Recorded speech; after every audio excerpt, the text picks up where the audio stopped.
Hello, Jeffrey here again. I'm back up at Baraboo. It's after the power shows now are over with now, so uh, it can take a little bit more of a breather, not in a big rush to get anything done. You can see the white truck behind me. I came up here to haul my 1930 white home, but also I'm going to work on my Insley. Ever since I bought it, I've had problems with the carburetor on the pony motor. I finally took the carburetor off the last time I was here and cleaned it, and I'm going to put it back on today and see how it works. So I'm going to get at that. Well, here I am looking in the back of the Insley. The carburetor goes right in here.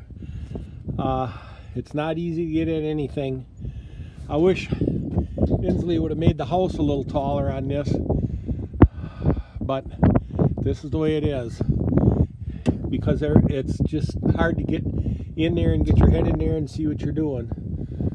So I'm gonna clean up a little bit and work at putting the carburetor back on. First, look at that, first mistake, I put the float bowl on upside down at home. I decided to take the air cleaner off, which hangs right here, to make it easier to get at all the connections. I figured it was worth the trouble. Sometimes I get stubborn and try not to take out part any more than necessary, but once in a while I do realize it's easier just to remove some more parts to make it easier. As you can see, this cat is kind of shoehorned in here. There isn't a lot of extra space.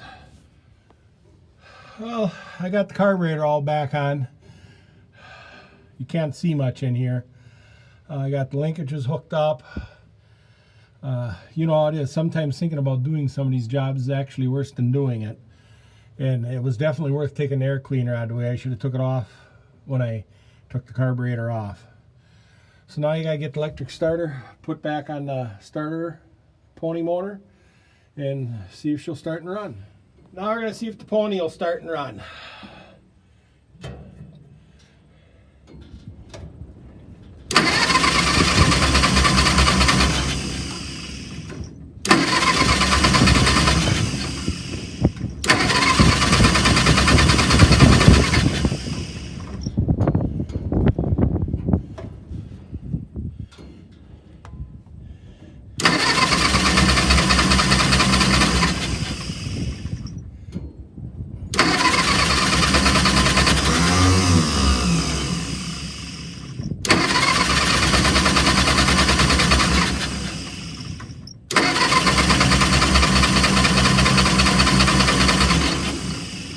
No luck so far.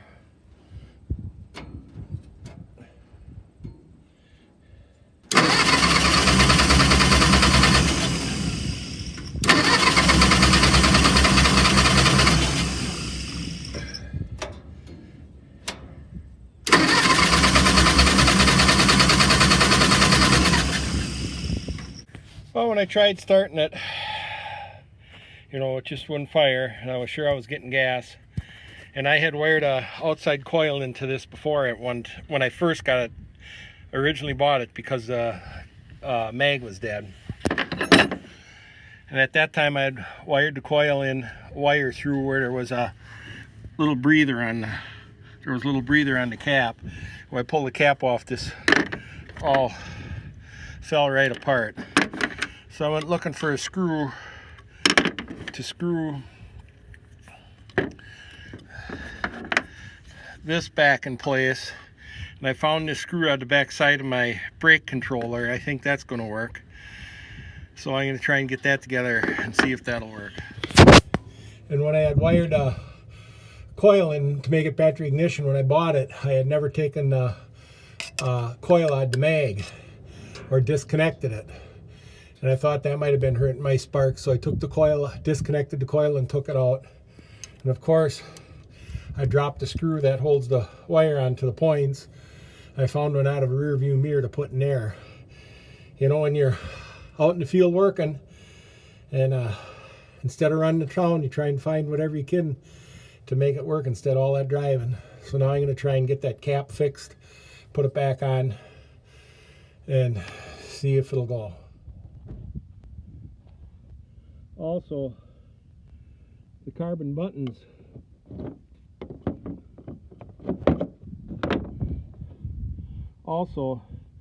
these little carbon buttons fell out. I tried this one already.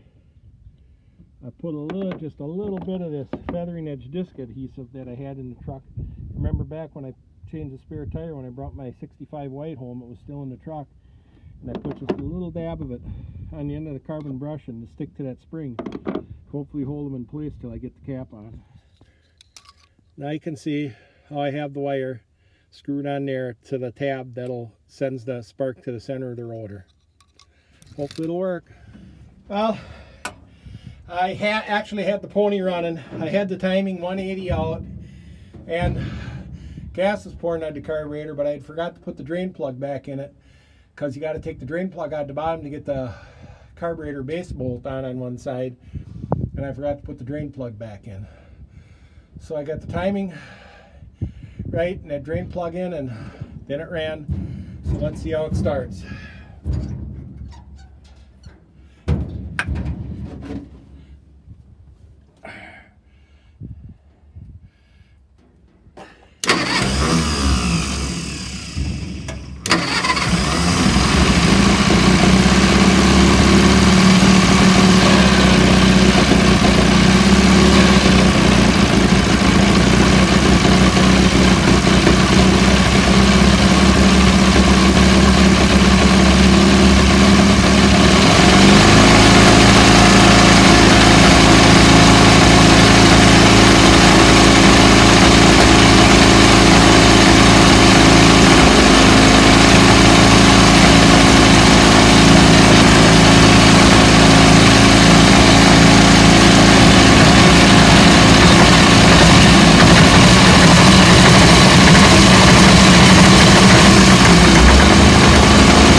Well, I'm going to call today a success. I wish I'd have got more videoing. Well, I wish I'd have got more videoing done. When you're 65 miles from home, you got to kind of concentrate on getting the work done first. But I'm going to call it a success. The Insley starts how it should now finally. And the white is loaded for the ride home. The white is loaded for the ride home. So it's like 5 o'clock, so I want to get going. In case I have any problems that I wouldn't wind up in the dark. Thanks again for watching.